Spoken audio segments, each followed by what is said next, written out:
Alors Yvan, tu l'as dit, le rose est une très belle couleur et dans ma chronique de ce mois-ci, j'avais envie de mettre en avant des femmes qui m'inspirent au quotidien, des femmes qui font Mulhouse, des porteuses de projets, parce qu'il y a beaucoup de projets qui sont portés par des messieurs, mais de mettre pour une fois en valeur des femmes, ça fait toujours plaisir. Alors tu me connais, je vais forcément te parler de gastronomie parce que c'est un sujet qui me parle tout particulièrement. Le premier sujet, c'est pour te présenter Aurélie Bernard, qui a ouvert il y a 5 ans un restaurant que j'aime beaucoup qui s'appelle Un Petit Truc en Plus, qui a eu un très beaucoup de visibilité grâce au film du même nom, qui a été produit du coup par l'humoriste Artus il y a quelques mois.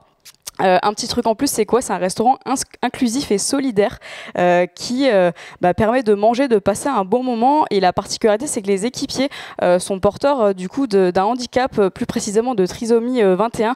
Et c'est un projet du coup que Aurélie porte. Elle a été en fait inspirée du premier restaurant inclusif de France il y a 5 ans qui s'appelle Le Reflet à Nantes. Elle a décidé de ramener ce projet-là sur Mulhouse. Donc un projet qui est hyper différenciant et qui est lourd de sens. Et c'est un endroit où j'aime beaucoup aller.